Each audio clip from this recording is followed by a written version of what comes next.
Good day, everyone. I'm your discussant for today, Mary Joy Damiar, third year B through 1. So, in today's discussion, we tackled about scoring rubrics. So, in scoring rubrics, it is a scoring scale used to assess student performance along task-specific set of a criteria.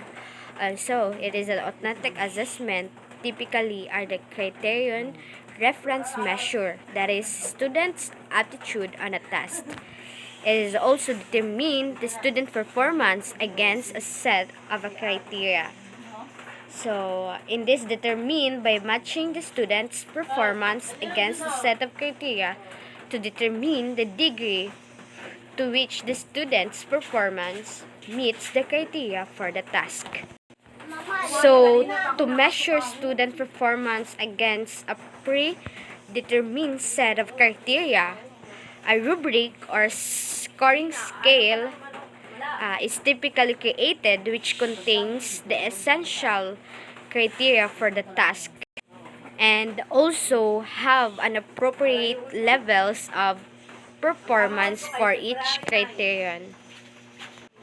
For example, we have here the following rubrics or the scoring scale covers the recitation portion of a task in English.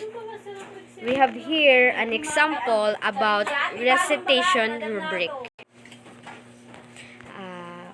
So, as in the given example, a rubric is comprised of two components, the criteria and levels of performance. Is also, each rubric has at least two criteria, at least two levels of performance. The criteria, characteristics of good performance on a task. So, in this task are listed in the left-hand column in the illustrated rubric: number of hand gestures and appropriate facial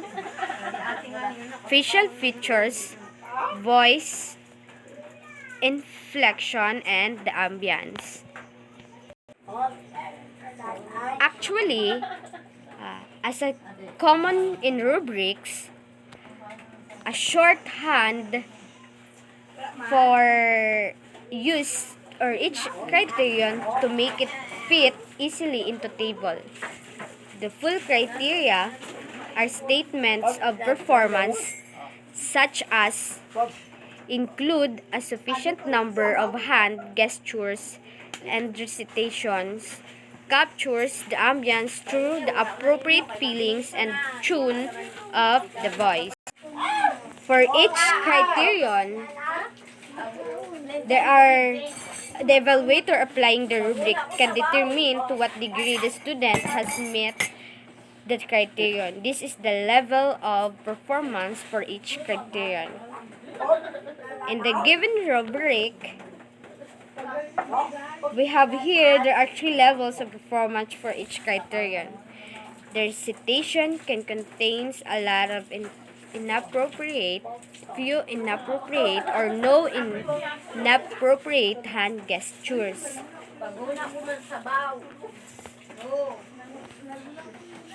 So the assessment, it is illustrated as it contains of a mechanism of assigning a score to each subject.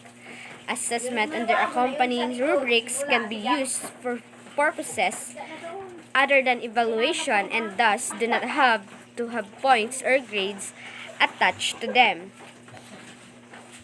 So, in the second to left column, a weight is assigned to each criterion. Students receive 1, 2, or 3 points for number of resources, but appropriate ambience, more important is this teacher's mind is weighted 3 times as heavily. So students can receive 3 or 6 na 9 points. Alright. In the in the other hand, there are 1, 2, or 3 times for the level of appropriateness in this task. So for the descriptors, we have here the rubric includes common but not necessary components of a rubric's descriptors. Descriptors, spell out what is expected of a student at each level performance for each criterion. In the given example, lots of inappropriate facial expression, monotone voice use are descriptors. A descriptors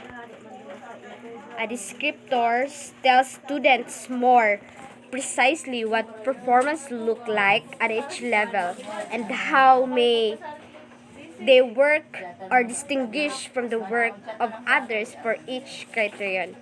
Similarly, the descriptors help the teacher more precisely and consistently distinguish between the work. And also, it show how can effective or by means of rubric, it is a guidelines for assigning scores to alternative assessment. And also, rubrics are important because they clarify to students the qualities of their work should have. For this reason, these rubrics may help the teacher to help teacher teach, and also they help coordinate instruction and assessment, and they help students to learn. And to sum it up, so in these rubrics come in many forms and can help both teachers and students greatly. For students, rubrics can help clarify what they must achieve in order to get a good grade, and creating rubrics can sometimes be difficult and time-consuming, but overall, teachers and students both benefit greatly from them. So that would be all for this discussion. Thank you.